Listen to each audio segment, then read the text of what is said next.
So she's 35 years old, and she's saying the pressure to get married is violence against young people. Let's roll the clip. It's such a violence and it's such a cruelty on people, and especially young people, I think, and especially women, to make them feel like they have no worth or like they haven't succeeded yet in life because they haven't forced to its culmination something that I just don't think can or should ever be forced.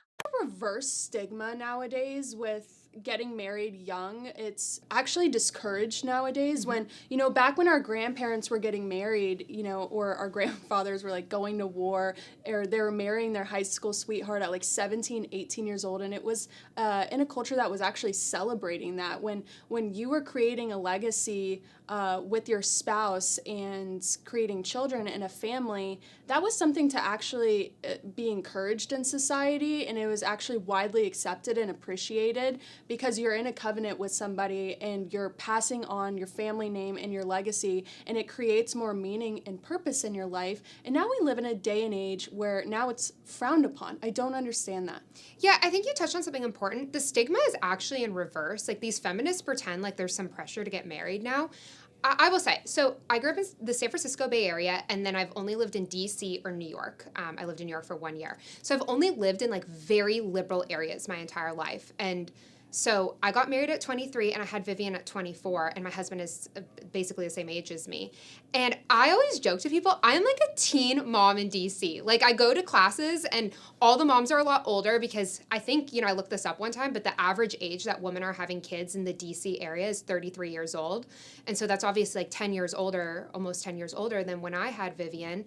And I just go to these classes and everyone's so much older. Like, a lot of my friends also are in a different season of life that are my age that live in the DC area. Like, I don't have actually any girlfriends that are my age that have kids. And so I think the stigma is actually in the reverse. Like, people all the time think I'm Vivian's nanny around here because, I take it as a compliment. I am 27, so it's not like I'm 27. I'm not a teenager and I'm not in my early 20s anymore. But the stigma is totally in reverse, and so many people nowadays are being encouraged, women in general, to not have children anymore.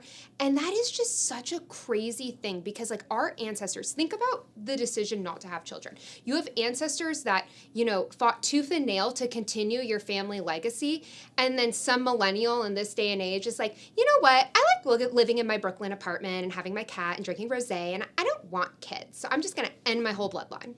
It is such a selfish way of living if you truly think about it. And I think a lot of men, even your husband, would attest to this. When you have children who are relying on you and you have a wife and you're their sole provider as a man, it gives your life more purpose and more meaning. Same with women, same with moms. I can't really speak on this with too much authority. I'm not a mom yet, but Jamie is. And I would say that ever since I've seen you become a mom, you have drastically changed in a lot of ways for the better.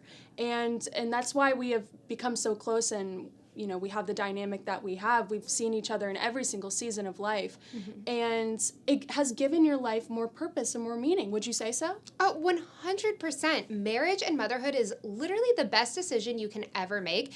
And I also hate this thing that your life stops when you, like, people will be like, I need to achieve this before I get married or before I have kids. Why? You can achieve anything when you're married and you have kids. Like, I don't even, that precedent that we've set in society is also really weird to me. I think we have also a huge trend of delayed adolescence and this Peter Pan syndrome, where you're having people at 35 years old act like they're still 20 years old and going out to clubs, partying, just want to drink the entire weekend and just want to live for themselves. Or the 35-year-olds that haven't found themselves yet. Like, you're 35 years old, you found yourself, this is who you are.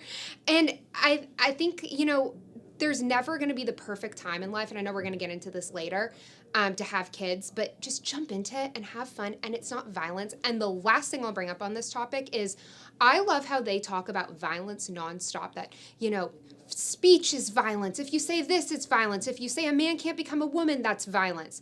I guess, according to Emma Watson, to pressure women to get married is violence. Yet, when Charlie Kirk was assassinated, these people had nothing to say. So for liberals, everything is violence except actual violence. And as you know, we've been dealing with a lot of left-wing terrorism across this country. That is the violence, Emma Watson, that you should be condemning, not some stupid thing about getting married.